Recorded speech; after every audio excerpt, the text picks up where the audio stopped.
It's Amy Patterson here from the Connecticut Land Conservation Council. So glad you can join us today for number whatever of our series of programs. I have definitely lost count. And today we're so glad to have Judy back to walk us through some advice on what to do if your events are canceled, and having had to at least postpone our Connecticut Land Conservation Council conference for 2020, we're extremely interested in this as well.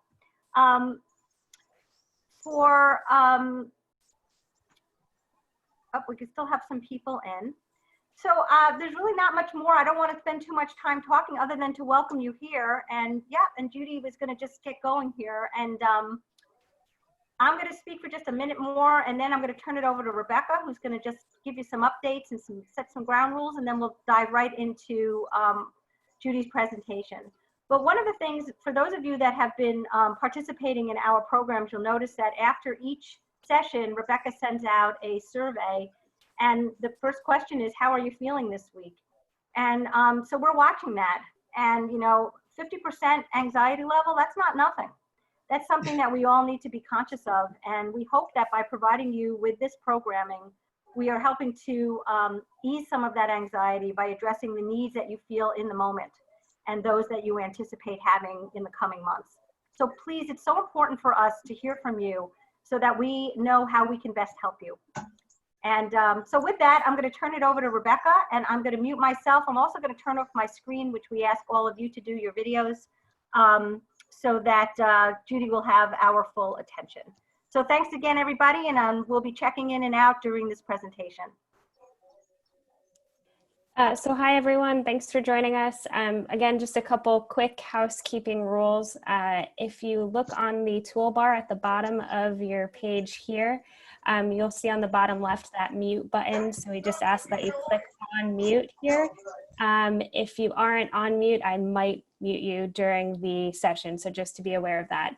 If you're having any issues with your audio, there's a little caret next to the mute, the microphone icon there. Click on that, and that should help you see where your audio is coming from here.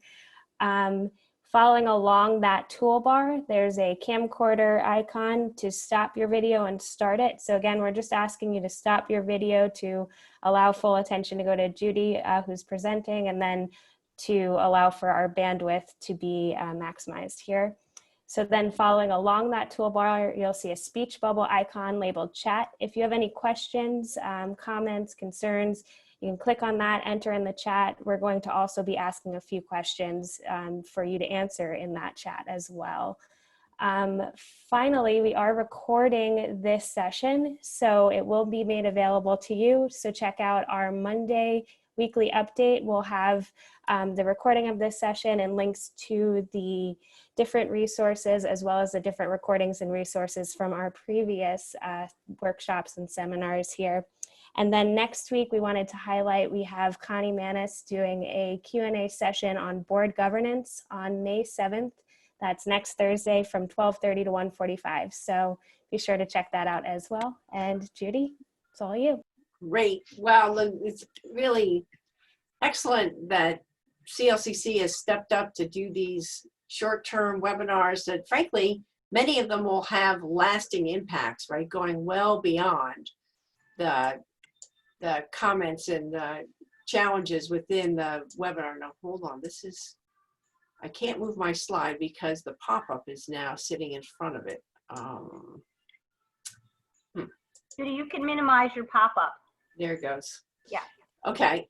So today we're going to go through a couple of things that are designed to respond to the questions that people sent in. So thank you very much for sending in those questions. We're going to provide a number of examples, and then Amy and Rebecca are going to send handouts as a follow-up, as Rebecca mentioned. They're going to get into more of the specifics of different kinds of events because of the variety of capacity and interest on the call today. So our goal today is to just sort of understand the movement that you've made from last week. Many of you on this call were on last week's call. So thanks for coming back. We're going to build off of that. We're going to talk about some basic concepts about program and event strategy. I'm witnessing a lot of land trusts sort of throwing darts at the wall right now, understandably so, as we try and figure this out.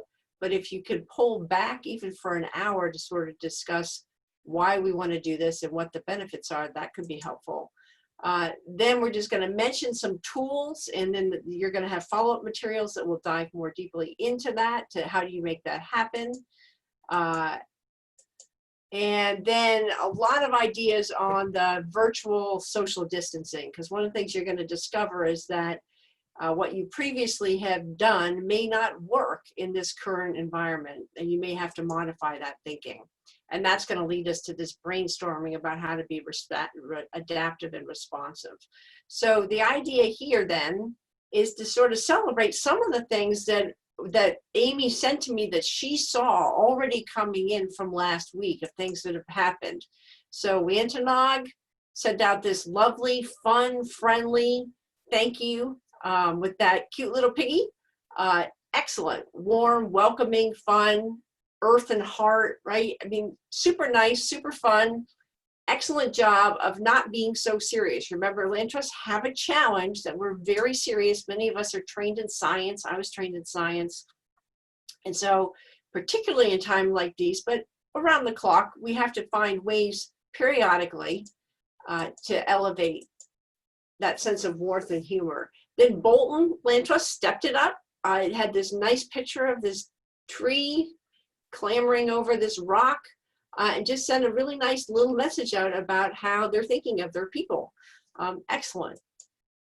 New Canaan, they're again stepping up.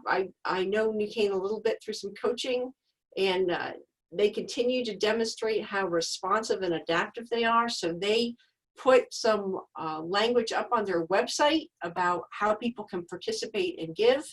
And they also talked about how they're going to be working with Giving Tuesday Now in partnership with another organization. So that was terrific. Great job.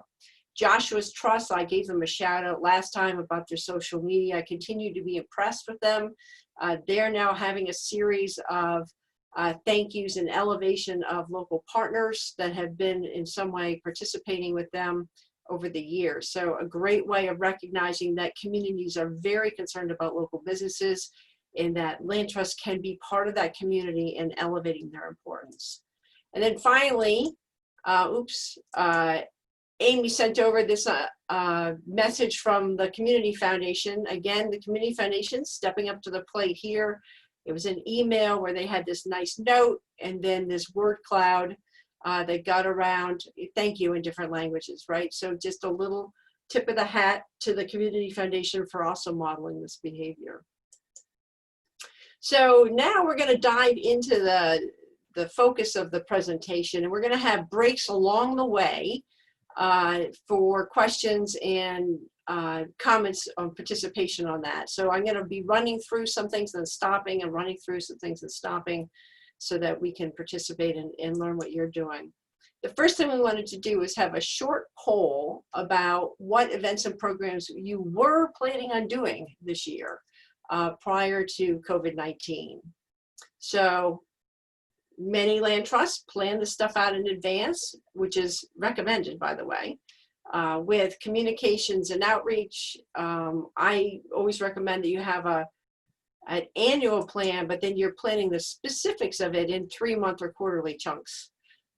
So looking at this, volunteers, annual meetings, programming for kids and adults, some tabling, few people working on walks, running, cycling, film festivals, let's see, going down here, farm and dinners, galas, and then others. Yeah, so if you can chat, post into the chat, that would be great. Let's see if I can see that chat. Okay, so a 50th anniversary gala, right? So another gala. So the challenge with some of these, right, is that with the COVID-19, we had to be rethinking what it means to have people together in large groups. Out in the West, their state has said, or one of the states have said, well, you can have gatherings of 5 people or less.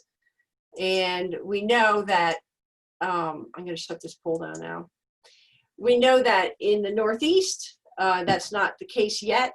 This is from an organization called Free Will, who've been doing a series of very good webinars around COVID-19. They're following the trends, and their latest recommendation as of last week was the likelihood of events having to be canceled. So one of the things that they're asking nonprofits to consider is, rather than just continually postpone things, that you may either have to completely reinvent it or recognize that you're going to have to reschedule it at a later time. So that can be hard for some people, but it is something to think about strategically. Their point about continually postponing it is that people will lose interest in it, or it will take a lot of your resources. So just a heads up on that. I wanted to bring your attention, this came out recently, that this fall could be dicey as well until we have a vaccine. We may be having to rethink what we would do traditionally for gatherings. And that the social distancing, the mask wearing, all those considerations are likely to extend right through the fall into potentially the spring until we have a vaccine. So we have to focus on that as well. And that leads us to this challenge of, if you are reinventing something or if you're postponing something, is it going to be relevant or timely when you had it in the past? So for example, I was talking to a land trust last night, and they have their annual meeting in the fall, in the late fall, and they usually have a gathering and speakers and silent auction. And they're worried that if they go remote in the fall, that people could be tired of doing that, which I think is a valid thing. They're going to have to think about how they're going to keep it fresh and interesting. So here are just a couple of tips to help you think that through. If you're thinking about this from a fundraising perspective, you're going to want to understand what your funding gaps are and how you're going to fill it, right? What are those funding needs and what is it for? Remember, donors like restricted gifts. So if you restrict something within your budget and you can manage that restricted gift, it's a good way to go. Then you want to think about, can you lower your fundraising targets through these events? Meaning, can you build in other resources through major donors or individual donors to offset some of the risk of these larger events or things that you're just learning how to do? Then, can we convert what we're doing now into a fundraiser? So for example, there's a land trust who's doing a peak-to-peak challenge, and they were going to announce that anyhow, and I suggested, well, maybe you want to convert that into a peer-to-peer fundraising event too, and build some momentum around that.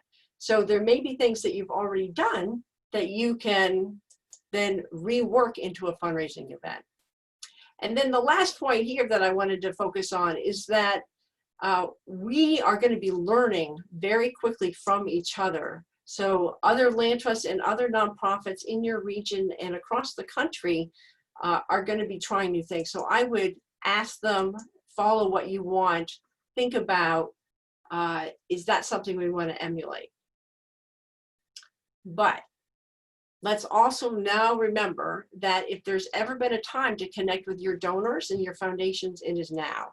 So we talked about that in the last webinar, so I won't go into it a lot right now, but these are some of the things that are coming up I'm seeing. Bequest challenges, that means that you have a donor or a funder that says, I will give you X amount of money for every statement of pledge of a planned gift that somebody's planning to do. And so sometimes it's $500, $1,000, whatever it is, and it's an incentive. And so you could say to your people, you know, this is a great time for you to consider what kind of long-term giving you want to do, and it will allow us then to put that money right into projects now. So when we think about our events and programs, several of you are talking about galas or annual meetings. We have to think about how can that be recreated virtually. It will not look the same. It won't be the same often at all. And so to step back and say, what are we trying to accomplish through this event? How do you want people to feel? Is it building on a sense of community? Are you thinking about the strategy behind who's going to put it together and how much time that takes? Does it take a lot of money to do it? Or is this a low cost event or program that you're already doing? And then how much community awareness does it generate, and how important is that to you? Who's going to be attending? What do we need to do? How do we say, what do we have to do as a land trust versus what are we used to do as a land trust? And I'm finding this is a little stressful for some land trusts because we've always done this and we've always done that. And now maybe that's not going to work, or maybe people aren't going to be interested in that right now. You may have to slow down and rethink what you're doing, which is the point of today. We're going to try and show you different things that land trusts and other nonprofits are doing. So the key thing here, and I don't know if you attended Mark Smiley's webinar through the Land Trust Alliance, I thought he did a really terrific job. One of the things that he emphasized over and over again is relevance, right? Relevance as a land trust, and then relevance as an event or a program. Will people want to do it? Is it going to meet them where they are? Are they going to be able to feel like they're part of a community? So more and more, because of this isolation, people want to seem like they're with people and caring with people and caring about people. So the idea of capturing your hearts and minds of people in your community, or your members and supporters, your volunteers, that's a big part of what you might do in an event or a program, but specifically now, as you're working to go virtual or go remote. So the idea here is that you're going to be thinking, I hope, on how can we raise money for our land trust and our land trust programs, but also how are we then going to keep building that sense of community that people are craving. That means that we have to continue our effort to be welcoming, right? Just constantly think about, how can our land trust feel welcoming? How are we bringing people towards conservation and conservation towards people in a way that's meaningful to them? So if we step back and use your annual meeting as an example of that, you know, what's the point of your annual meeting? And a lot of people would say, well, because we got to vote for officers, or we got to do something about the bylaws. And that's true. But if that's really the point, then there's no reason really for people to come, right? So people, land trusts are shifting more and more of their annual meetings, if they are community-based, meaning membership voters, to making it a community celebration, an engagement opportunity as well, right? Well, you could do that. And I think Connie may be talking about in her webinar coming up, how you might be able to do annual meetings online, if you're going to do them at all. Something to think about with a new and fresh eye, rather than saying we have to do it X way because that's the way we've done it before. So here's an example from a land trust out west, the North Olympic Land Trust. It's a very small land trust. And they're doing these conservation breakfast programs. Well, rather than having an actual breakfast, it's a virtual breakfast. And so they're thinking about how we can bring people together over breakfast to have some interaction and some updates of behind the scenes stuff. So people are looking for that. What's happening behind the scenes? What are cool, fun things that are you guys are seeing out there in the field or that you're working on? That's one of the approaches that's happening. Then, just overall tips, we want to step back and say, why would anybody want to be working with your land trust? Again, that why you, why now, right? There's lots of organizations to help. There's tons of activities out there for education programs. Why your land trust? Why now? And so you want to keep thinking about messaging, why this event is going to be fun, or why this event is going to help local conservation in a particular way. And you want to make sure that people who are not tech savvy can participate. So more and more elder people who you might not have thought of being tech savvy are using Zoom because families are using Zoom, right? And so they're becoming much more tech savvy on that. But you're also going to have to think about where people are in the tech world, where people are as far as in the Wi-Fi world, how you're going to be able to reach them in different ways. And sometimes it means you may be sending them notes, you may be sending them letters, postcards, hard copy things, and you also will want to run people through this stuff before you have a major event. So these pre-events, these warm-up events, is suggested to be a very important part if you have a big event coming up. If you do that, then, not surprisingly, just like Rebecca and Amy are standing by in case we have technical problems, you'll want to make sure that there are phone numbers on these event registrations and phone numbers the day of your virtual event. This is really talking about if you're having like a coffee hour or a gala or a non-gala where people are tuning in to participate in some way, a trivia day, right? And that you want to be able to then create that interface on your page. You're going to get all these slides. We should emphasize that again, so don't feel like you have to take notes. So many of you had asked about what kind of tools are available for technology to help with this. These are some examples of that. You probably know a lot of these already, but you'll have these slides and you can then go and test them out. These are the ones that when I did the research were the most popular. Is anybody using any of these besides Zoom? Anybody using these? Any of these tools? Zoom and Google Hangouts. And now there's Zoom for that you can get through G Suite. Okay, good. And by the way, I'm hearing that Canva has now increased video technology, so people are using Canva for doing video. So if you could just type that into the chat, that'll be helpful because then we'll be able to look at what's going on. Excellent. Okay, so the idea here is that if ever there's a time to try new things, it is now. So people are going to give you the benefit of the doubt as we figure this out together. This is a good article.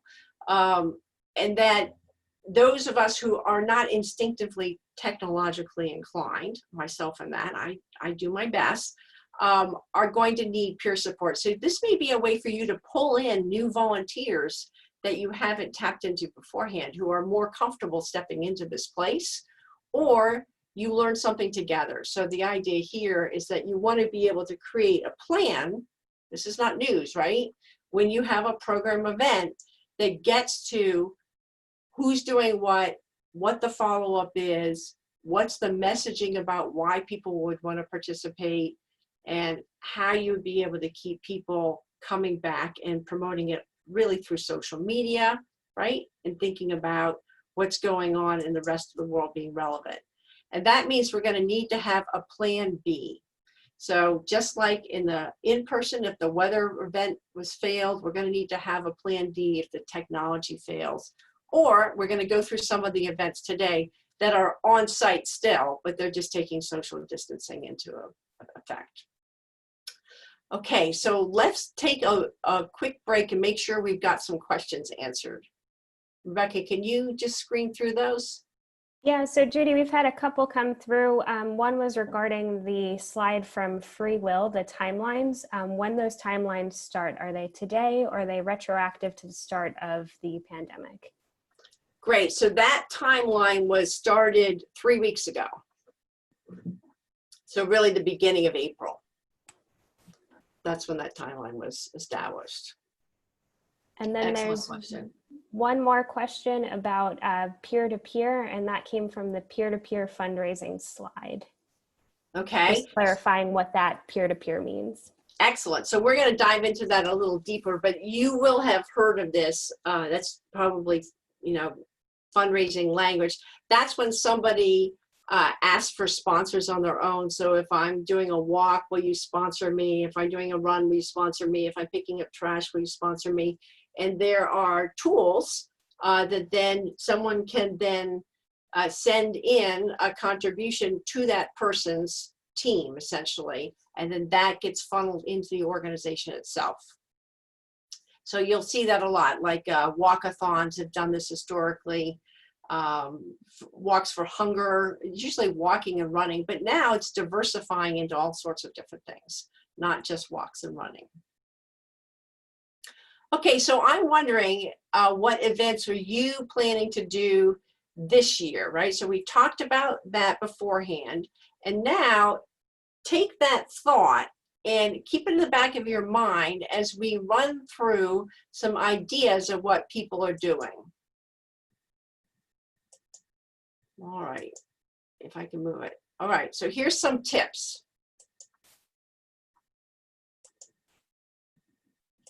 Let's get a little sticky here.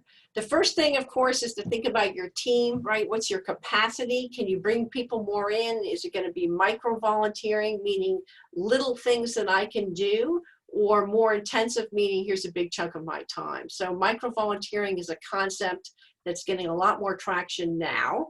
People have kids at home, they're managing elder parents, they're trying to work from home. Do they have little bits of time that they can volunteer for you? So thinking about that, maybe it's outside where they're working on a trail, if that's permitted in your community, and hopefully it will be. Is that a way that they can do that safely with or without other people? I'm going to show you some examples of that.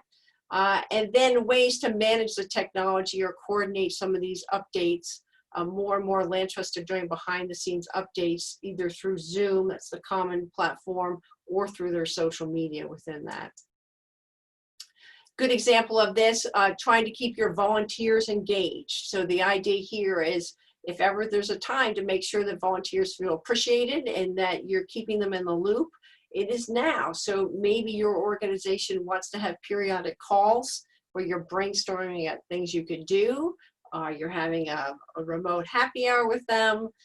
You're thinking about what's coming up in the next couple of weeks that they can help with. The idea is that you're offering ways for them to participate and be part of that.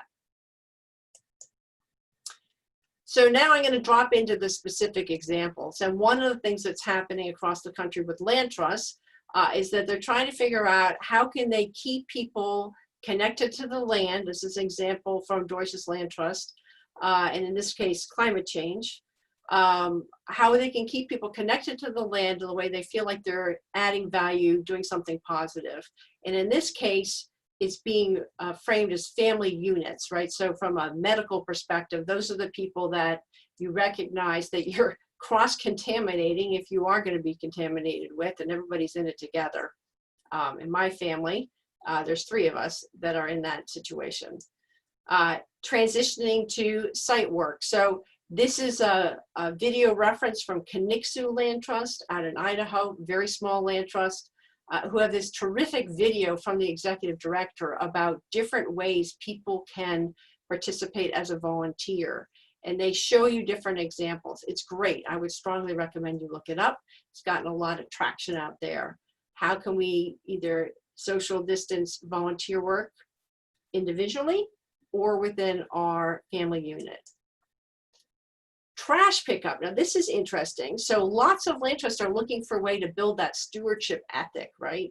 Well, here's an idea that we can borrow, excuse me, from the Watershed Institute, where they're creating social media momentum around picking up trash. This is a cool idea. So more and more you're going to want to be thinking about how do we build a sense of community and movement and activity together while doing it fairly remotely. And so this may be a group, if you like this idea, to follow up and chase down. If you look here, what you see is you can actually map where these activities are happening, so you can see how you are in relationship to these larger activities. And the other thing I wanted to show you is that their event sponsors have stuck with them. So just because we're in a challenging situation doesn't mean that your sponsors won't stick with you, that we have to be sensitive, particularly if they're smaller organizations and businesses, that they may be in a financially challenging time as well.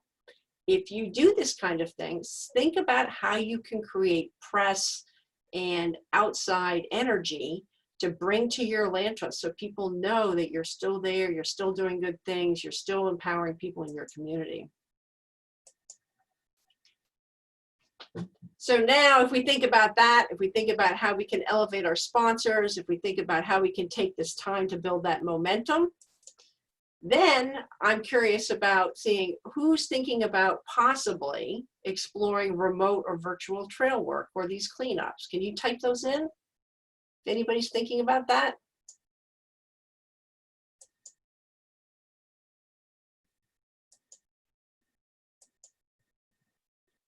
All right, so Cheryl's saying trash pickup always needed, people be concerned. Yes, so that's exactly right, Cheryl. So when you're doing these trash pickup things, you have to think about it in a way of doing it in a safe way. So if you looked at that watershed group, they would be talking about wear gloves, or some of them are saying, you know, take a plastic bag, put it over your hand and use that as a glove. Or some people are saying you can use tongs to pick up trash, right? So you would want to think about that, about how you're doing it. So, you know, if they're wearing masks, that's the language that you're seeing out there. Habitat improvement process project, and then Connie's talking about the town canceled theirs. Okay. Posted at our trailheads to bring clippers. Okay, good. So one of the things to think about is, how do you build a movement around this, right? How do you build energy around it? So people can certainly do it individually, and that's fine. But if you want to elevate your land trust impact and elevate your land trust traction in the community, trying to build it into something bigger may be helpful. Okay, so the other thing I was thinking about, plant sales. Anybody working on plant sales? Well, you guys type into the chat. I'm gonna run you through some tips on this. I think Land Trust could really do more of this. Clearly, we think about plant sales in the spring, but there's a surge of people wanting to do gardening. And if your land trust is thinking about native plants or gardening for food security or connecting to agriculture, this kind of thing is very timely. In addition, it's a great way to empower local businesses who are working on this. So the idea is that you would be cross-promoting nurseries that are selling these plants, local nurseries. Maybe you're going to run some short videos about the benefits of native plants, or if you're into bees and pollinators, or tips on gardening. Doesn't have to be yours, by the way. There's tons of them out there. You could just send out or cross-reference that. And the idea here is that you could partner with other organizations or with these nurseries themselves to get the word out and get people feeling like you're adding value to their lives. Here's an example of 2 different Audubons. This is Mass Audubon.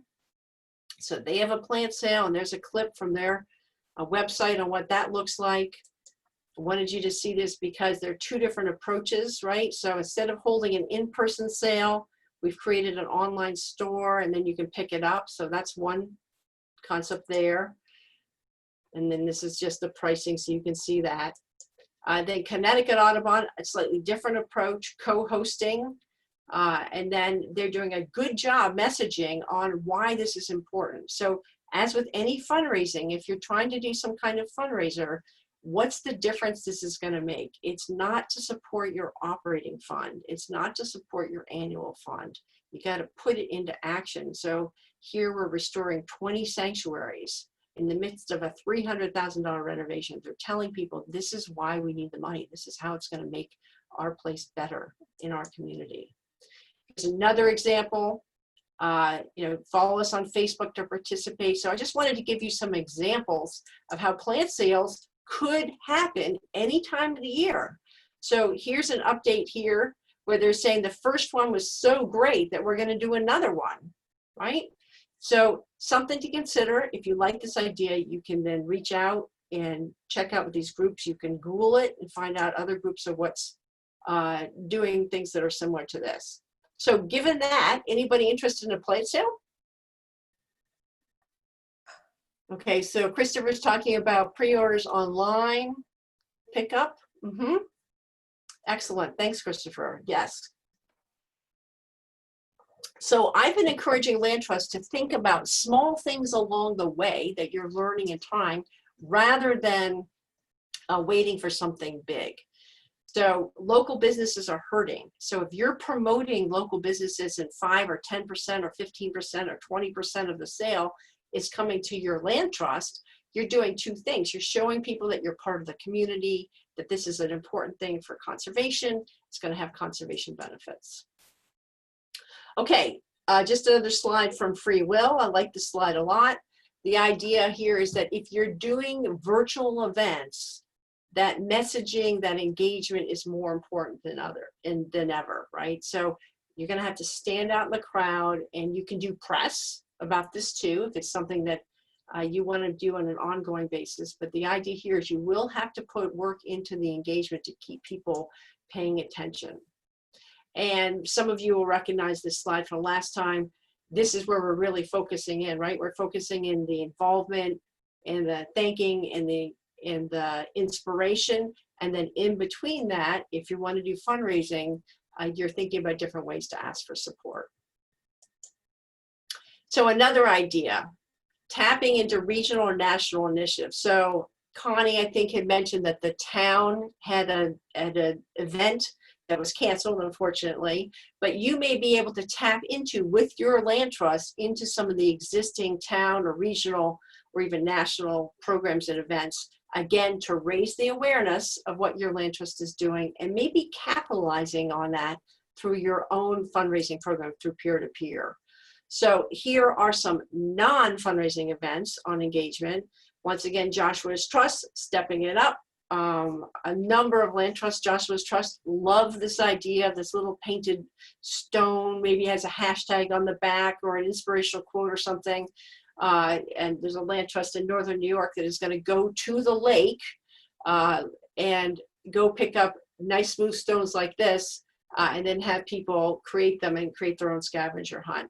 Lowell Parks, they do scavenger hunts, another small land trust doing good stuff on that. So when we think about that, we want to think about how we're going to be a good partner to our community, right? How this is a chance for you to walk your values, show that you care, and be creative. And there are land trusts that are doing that too. And so this is just a heads up if you're thinking about, again, in the context of events, how you can promote other events as well. So Rensselaer Plateau Alliance, small land trust in Northern New York, they work along the plateau. They care about hunger and community in addition to doing landscape scale conservation on the plateau. They're promoting some of these hunger walks as part of their outreach. Other land trusts are working with breweries and food entertainment groups. Again, those groups are really hurting and they're thinking about how can we cross-pollinate this. So here's an example. This is a two-person land trust out in Wyoming that has an ongoing program known as the Code Birding. And so they're thinking about, how can we partner with a brewery to have some fun. You can go pick it up and then they can have some interaction there too or get a discount. Similarly, another way of doing this. So here, this is a remote thing where raise a glass, you can go out and get your craft beer and then they're going to have a speaker who will come in at a specific time, 6:30, to give you a little update. In this case, their past executive director. So that's an idea. Do you want to just have people go get it and get a discount, or the business is then going to provide some funding back to the land trust, or do you want to make it a little bit more than that? Virtual coffees. Anybody heard about doing that? Anybody thinking about that? So the idea here is that these are ways that people are thinking about how can we become engaged. This is happening with major donors a lot. People are doing this sort of Zoom calls, touching base over coffee. You each have a cup of coffee and you're thinking about that. Or maybe it's for your community or a group within that community. You could partner with another nonprofit to do that. Okay, so Connie's wondering about how do we create people or locate people who are skilled in messaging. So Connie, I would put the call out into your community, right? At first, I would be clear about what kind of messaging, what are your values? What are you trying to do, right? Then I would think about, okay, given that, what would people care about? So if part of your messaging is that we're here for you, nature's important and to everyday lives, nature's important for kids or for our health, right? Whatever your messaging is. And if you want me to create some messaging pages, I could do that for you. But the idea is that there are a lot of resources out there. If you put the call out, the video stuff is not hard to do and people are willing to do it. So the key thing is the why. These aren't videos though, right? This is you reaching out to people for engagement. So here's an exact example of that. This is a press release that went out from the Teton Regional Land Trust. I wanted you to see it because what they're doing is they're telling people we don't have it all figured out, that we're learning as we're going all along. And that's going to be the case now. So that's why stepping into this is important. Here's a land trust who's using Zoom, just like we're doing today, and they're doing a series of webinars, one on land reclamation, one on easements. They're thinking about how can they connect with their landowners because they haven't been able to do that in person as much. So they're sending them, they're recording these, they're putting these links out so people can do that. Same kind of idea. Lots of you guys are doing this as far as these programs that people can tap into either through Zoom or social media, right? And then town hall. So this is ordered in a way of complexity to get to Connie's point. You know, the ones at the beginning, very low entry, very straightforward to do. Now we get to the town halls. It takes a little bit more coordination. The research I did was showing that it might take 2 to 3 weeks of planning time to do this. The idea is that you would have a speaker or speakers, and you would be giving an update on some topic that you think your community is interested in. You would have some questions lined up to make sure you had questions as part of it. And then people would call in and ask you questions and there would be a dialogue. American Farmland Trust does a really good job of this. And I don't know, do you see other groups doing town halls? Is that something that you're seeing? If you have, type it in so that we can share that. But you're going to see this happening more and more. And frankly, this is a concept that was happening before COVID-19 and is likely to continue. There are land trusts that are starting to do this on a quarterly basis. Like if you have a question about habitat restoration, pollinators, and climate change, for instance, and you have a dialogue about that. Or if you are working on regenerative agriculture and you're talking about the farms in your area and how they're working on that and the benefit of that. Or maybe you're going to have an update on some kind of restoration project you're working on and you're trying to get people involved in that. So who might be interested in the community conservation, community conversations on programming? Is that resonating with anybody?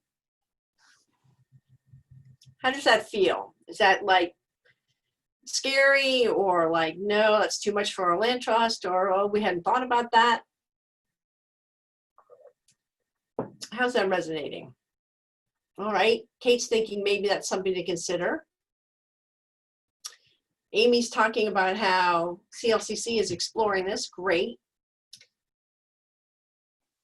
Patricia's thinking that, you know, she loves the idea, but it might be too small for a volunteer group. So Patricia, let's talk a little bit about that. What would happen if you then tapped into a partnership with another organization, right? So let's say, and I'm making this up, but let's say a land trust partners with Audubon, who has a lot more capacity to do a program around some kind of relevant topic, backyard birding, habitat for birds, tips on doing it. Or what would happen if, you know, a land trust that's working in agriculture and farmland protection teamed up with the Connecticut Farmland Trust, right?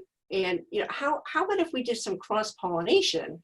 Or maybe you're teaming up with your town, right? And they do all the technology behind it. So look for ways where you can add value, where you don't have to do the lift yourself, because the town halls do take a little bit more organizing and technology. Okay, so here's something that may sound daunting, but it doesn't have to be daunting. And whether you're doing it individually as land trusts or you're teaming up with somebody else, I wanted to bring this to your attention. You could raise significant money through this if you start fairly soon while people are feeling cooped up and want to help. This is the sort of thing that peer-to-peer fundraising will do. Now, that goofy pet costume, the reason I put that in there is because you want to be able to stand out, right? You want to be able to have fun, and people like to have some sort of goofiness within that. So the idea here is that you might want to put a twist on it so that it was something different And whether you're partnering as part of a larger group or you're doing it individually, this may be something to consider. So Amy had just sent me this example of the autism services having to go virtual with their event. Again, notice they're a big, big organization, and all the different layers they're adding to that to try and keep it fresh and interesting, right? They have things during the day, so they have the live photo sharing. They're working a lot with social media. Okay, but you don't have to be that complicated. You could be simpler than that. And I wanted to show you 2 examples of what's happening right now. So again, Kinixu, very small organization. They're working on how do you get viral with walks going outside. They have a conservation area that they're doing engagement in. And then Prickly Pear, again in the West, they would be worth contacting if you're interested in doing this because they've done a terrific job. They've rebranded it, Don't Fence Me In. That's their run or walk. And they're doing peer-to-peer fundraising, right? So you can see they've got different levels of the races. They have a whole page explaining that. Again, just to clarify what peer-to-peer fundraising is, it means that I, Judy, am going to ask my friends on Facebook and my family and my community to sponsor me if I walk X number of miles or paddle X miles of stream or whatever the goal is. And then that funding goes to the charity. So the YMCA is old hat at this, right? They've been doing this for a million years. They totally got it down. They might be a good resource for you also to analyze or to talk to if you're interested in doing that. How's that feel? Anybody interested in doing that? Any questions on that? I think there's some potential here for land trusts who might have been doing events like run walks or races to be able to think about how can we go virtual, right? How can we do that? And another part of this is the non-galas. Anybody doing any non-galas yet? This is where people in the past, before COVID-19, rather than having an in-person event, they would send you funds to not come to your event, right? It's called the non-gala. Well, it's very similar now to the virtual gala, only in this case, there was no, oh good, Kate's attending on a Saturday. There was no thing. So you could participate, in this case, out on the water, send in a contribution to the non-gala, and you're not participating in a specific activity during a specific time of day, and you're promoting that cause. So you'd want to think about the marketing and the elements of that to get that to build momentum so people would do that. It's essentially peer fundraising, right?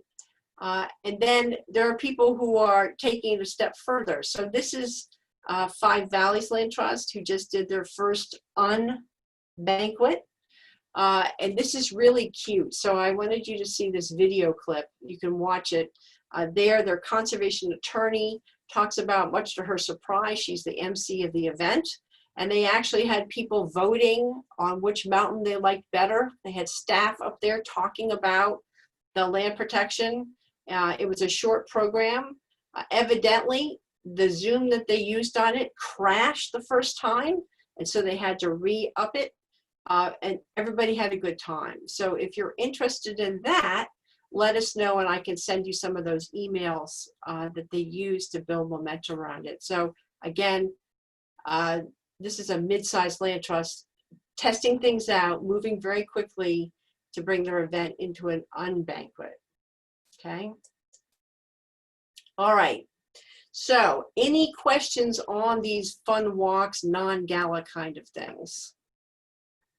Rebecca, are we missing anything? Judy, we've got quite a few questions coming in here. So just to jump on the non-gala, Cheryl asks, how does the non-gala work when the usual gala attendees come as a result of their connection to the host and not necessarily to the organization?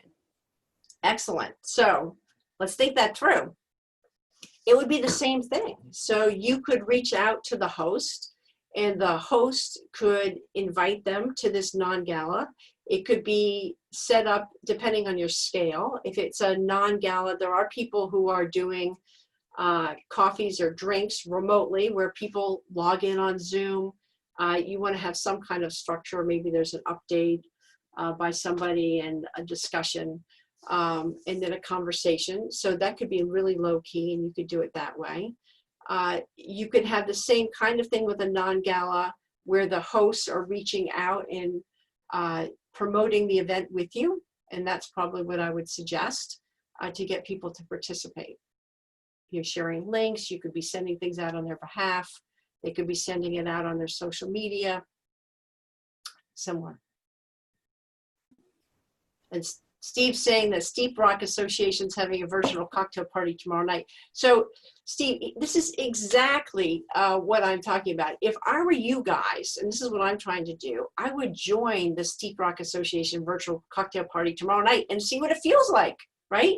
If this is something that your land trust is remotely interested in, see if you can tap into right away some of the stuff's going on and get a sense of what it's like, what you don't like. It's a great way of showing support and also learning along the way. Rebecca, any other questions?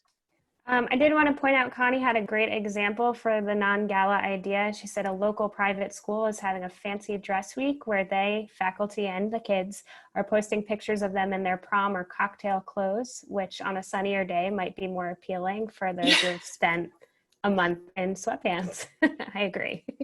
Yep, that's a great insight, Connie. And actually, there's been some discussions on that you could have your virtual gala and you actually have people come and dress up. Or I don't know if you've been following the stuff online where people are emulating paintings.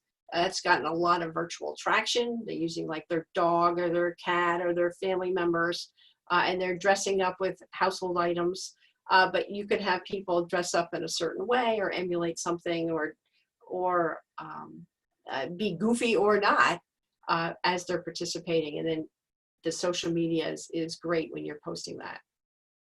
Judy, this is Amy. I was just scrolling up to see if we missed any questions. There's lots of great comments and ideas. So we will, we meaning Rebecca, because I don't know how to do this, are going to save the chat and we'll be able to share that as a resource, I hope.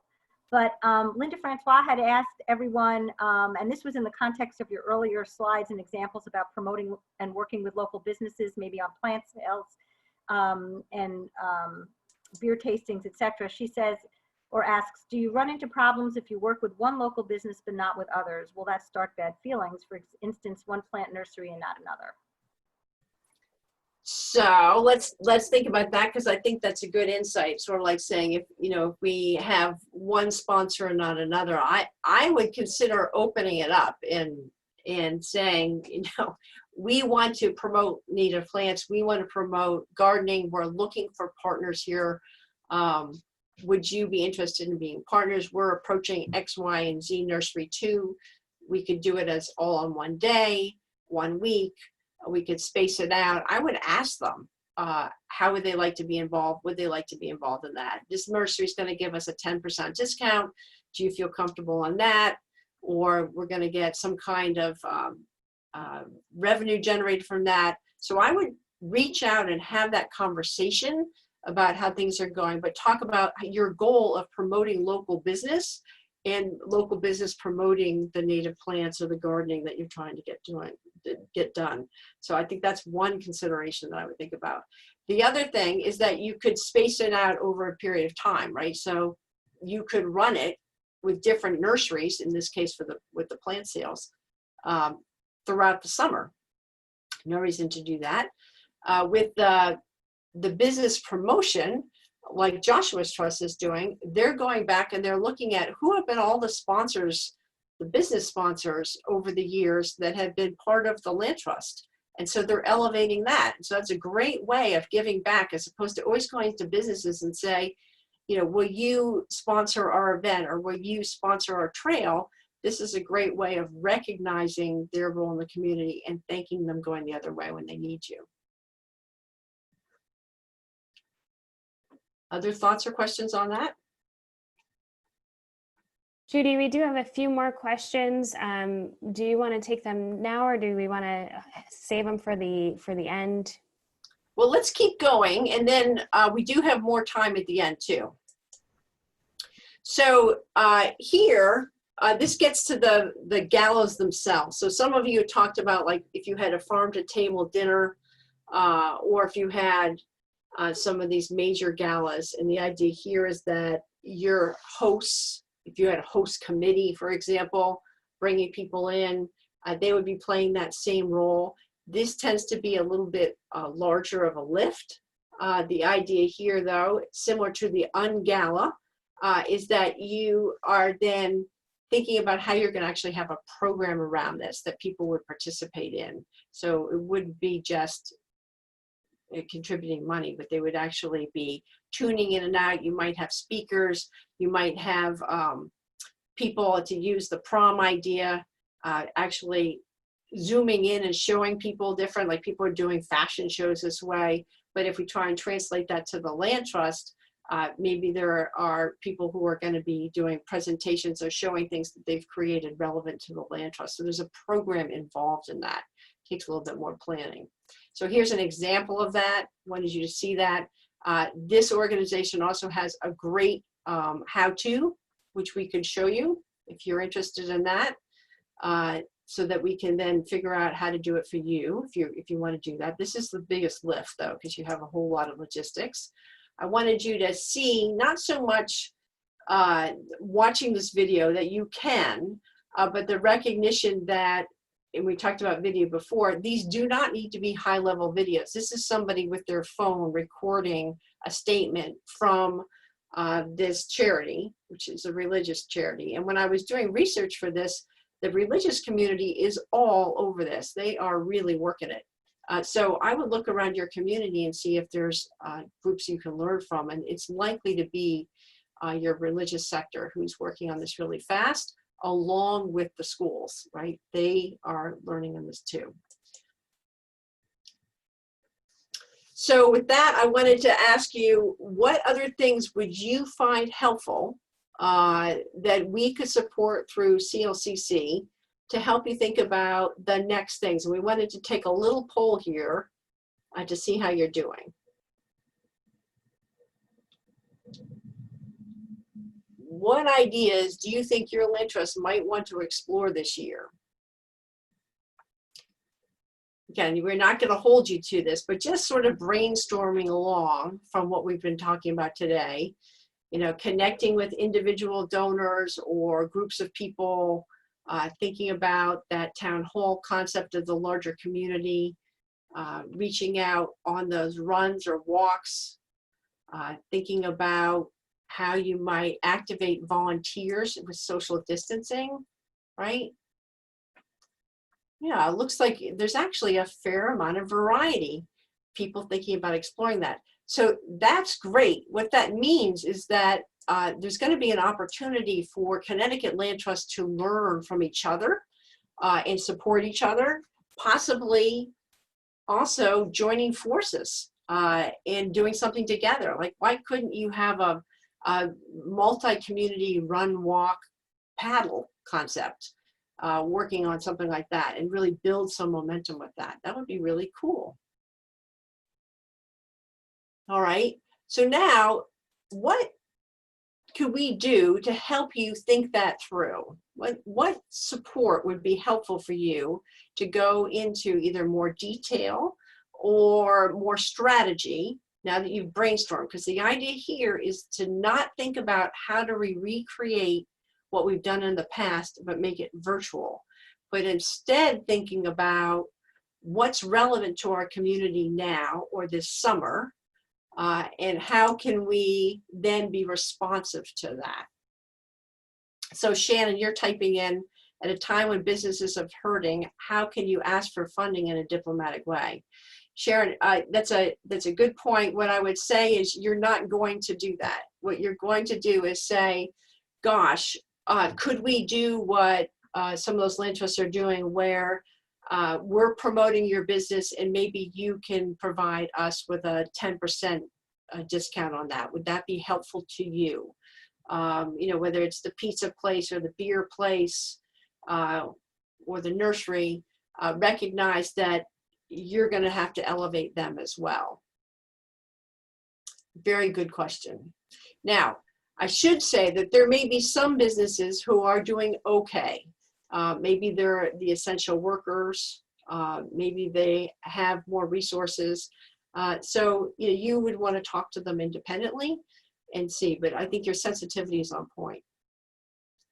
So Middlebury is talking about send the slides. Yes, and the resources, we will definitely do that. Aaron says he'd love the recording of a virtual gala to learn more.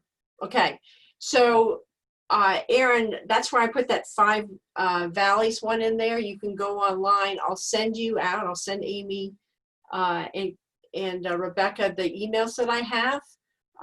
And they had little bits of events within that. You're absolutely right.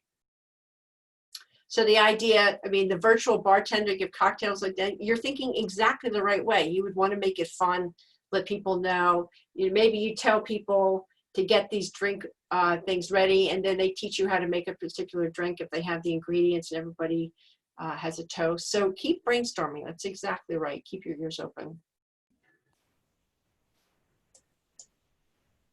Judy, there's a great question. On one hand, we may need to try something new to replace what no longer can be done in person. On the other hand, there's risk associated with getting distracted or exceeding capacity. Your advice on how to approach this decision making? Good. So I guess what I would say is step back and think about what do you need to do and what do you want to do. So getting distracted, that's always a challenge with events. Like Land Trusts are notorious for having tons of events, in part because they really dislike major donor work. They are uncomfortable with the individual giving part of it. So we'd rather have a dinner or some kind of program where we charge money that feels more comfortable to us. So again, don't forget about major donor work. You've got people getting stimulus checks now. There is that ability for $300 tax deduction within there, which isn't very much. But there may be some people who don't need the stimulus check, though there are millions who will. And they may be interested in putting it in some place that's going to make their community better. So don't forget about that. The idea about getting distracted or going beyond 1 year capacity, I think that's going to be true no matter what. So if you're saying we need to raise X amount of money, how are we going to do that? And what are the skills we're going to need to get there? That's where I would start. What will be fun for people and interesting for people over the next year? And is that something that we can tackle either in partnership with others or individually? So for example, a lot of land trusts I know are sending out their appeals over the next 2 to 3 weeks. And they're doing it for very specific things so that ask continues. And then they're thinking about different ways to keep people engaged. And many of them are transferring what they would have done a gala into either a non-gala or a series of smaller peer-to-peer fundraisers, which are not that hard to do. You just have to promote the heck out of it. Other questions or thoughts?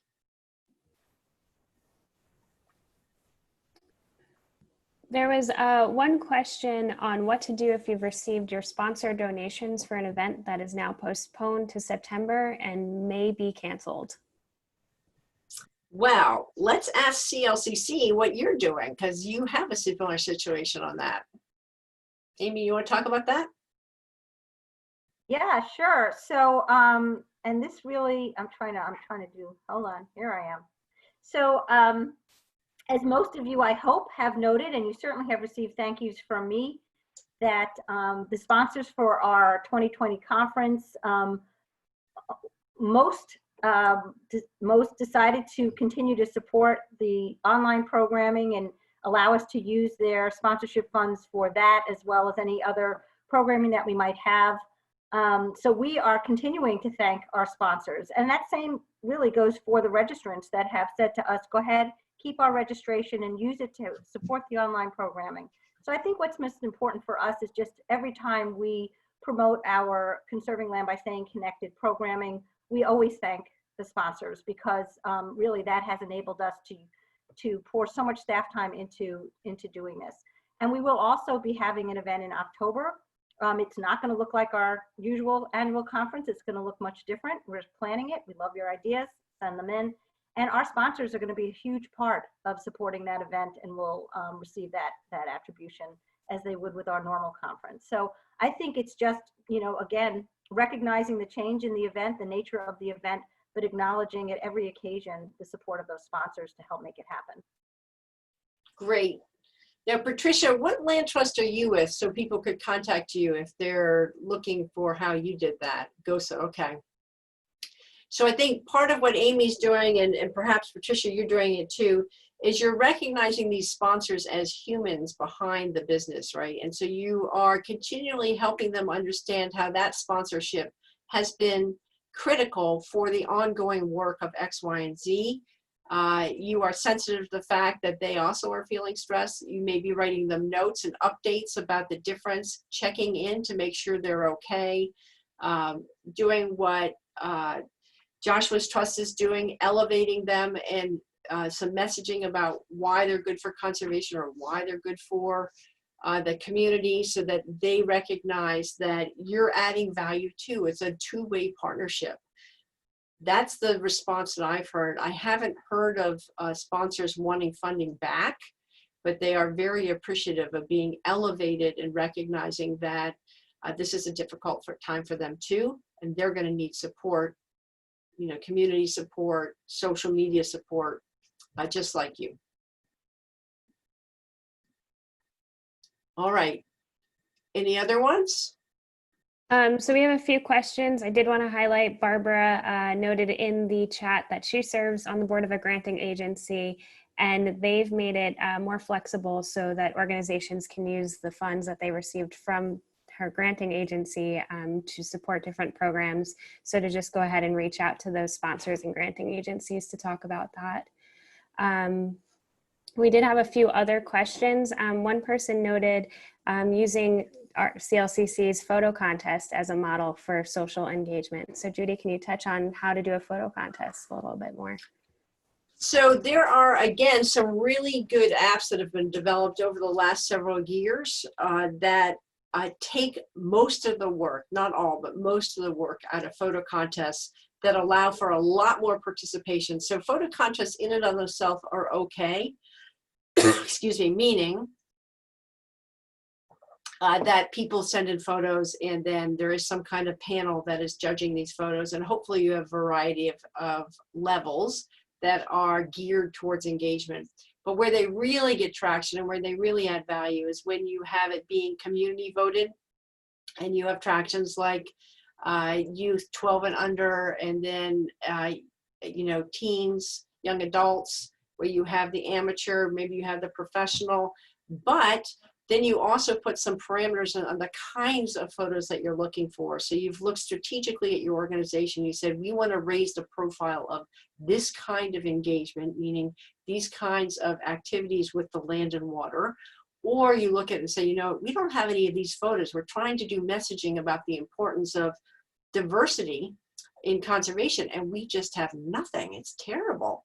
So you would want to be able to try and get people saying, we're looking for examples of people from all cultures and walks of life out in nature, or elders and youth, or people with dogs, or local food. You'd put some parameters on it, right? To help put some messaging content that you can use them afterwards. And then you tap into some of these apps that allows that to be managed, so that you aren't doing this logistical nightmare of keeping these photos done and allowing people to vote on them. So think about the power behind people being engaged in these images and the messaging behind them. So that's another thing we can send you. There's several articles I have about good photo app contests. All right, so Barbara, thank you very much for chiming in about the funding and granting agencies. That's really excellent that your foundation is thinking about that. I'm seeing that across the country, that people are recognizing the need to be flexible. In addition, in the funder world in particular, but also major donor world, they are stepping up to say, you know what, we know this is a tough time for you. We know this is going to be important for your success. There are organizations who are, or funders and donors who are recognizing that you don't have the capacity, you don't know how to do these videos, your website is a disaster, you aren't able to really have a good virtual presence. We want to invest in you now because that's something that you're going to need in the future, and now's the time. So I am hearing of both individuals and foundations making special grants to help rev up the capacity now. And when you think about it, when there are many people who have the time, some of us are more busy, but others are less, to try some of these things out, it's a great time to begin to think about investing in some of these virtual tools that you would need anyhow. Okay, we have about 5 minutes left. Any other questions? Any other thoughts that you want to share with the group? Judy, a couple questions have come up around doing videos, especially with CFPA's CT Trails Day going virtual now. So recommendations on on tools or models for those types of videos and that kind of engagement. Yeah, so let me take you back. I don't know if I can, I showed you a slide that had a lot of resources on videos. So you'll want to look at that. I've been told by several land trusts, you know, iVideo is an easy tool for that. Canva, evidently, I don't know this firsthand, they've now added a video component that's very easy.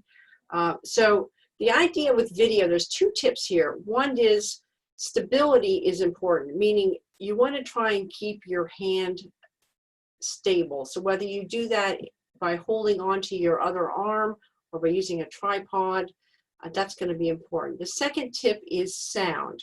So if you are recording someone or something, you may want to have an external mic, and you can get those through Amazon very inexpensively to add onto your phone. So we're not talking high tech at all.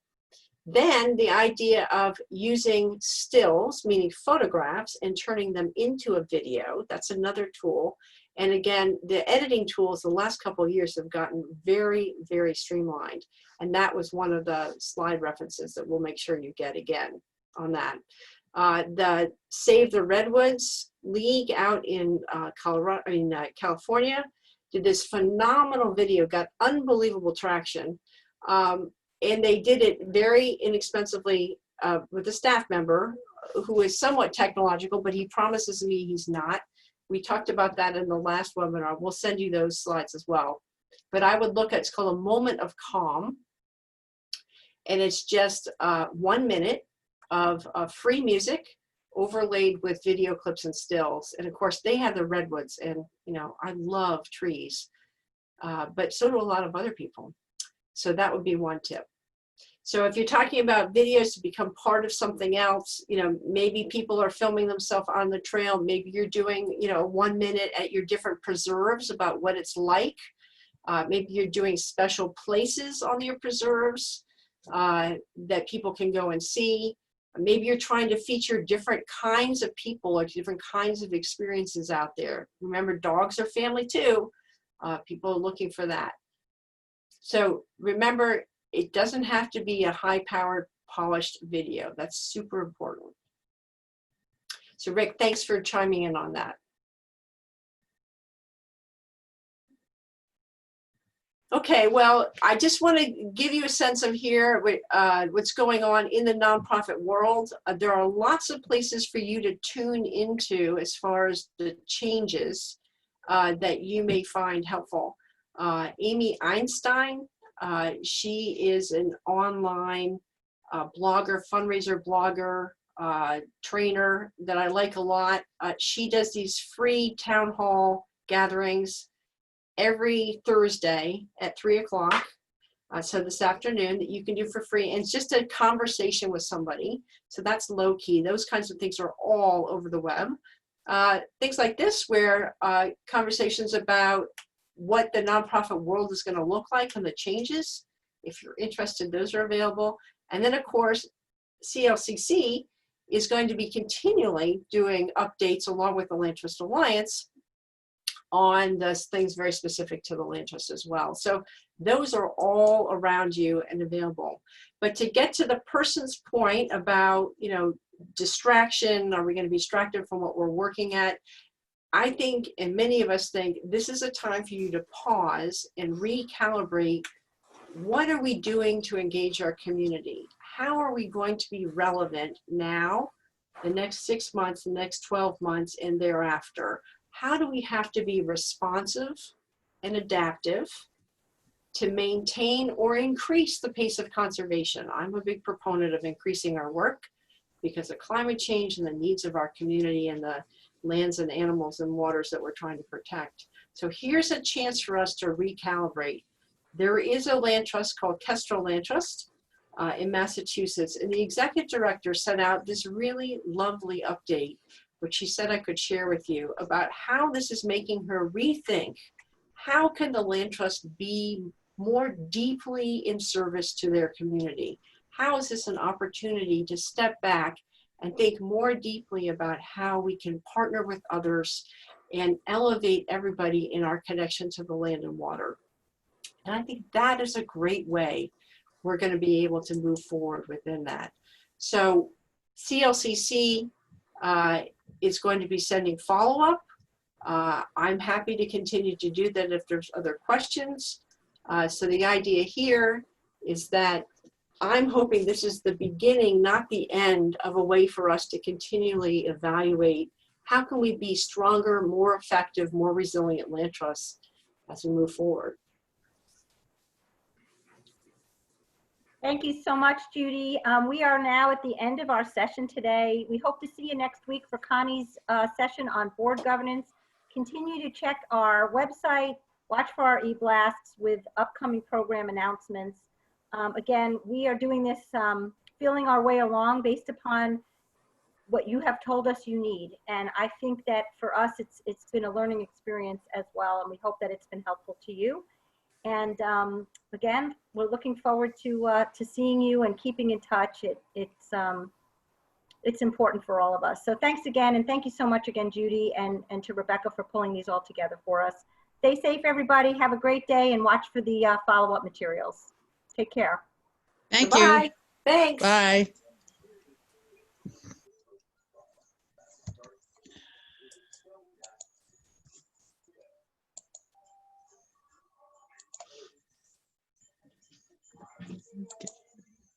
Get out of here.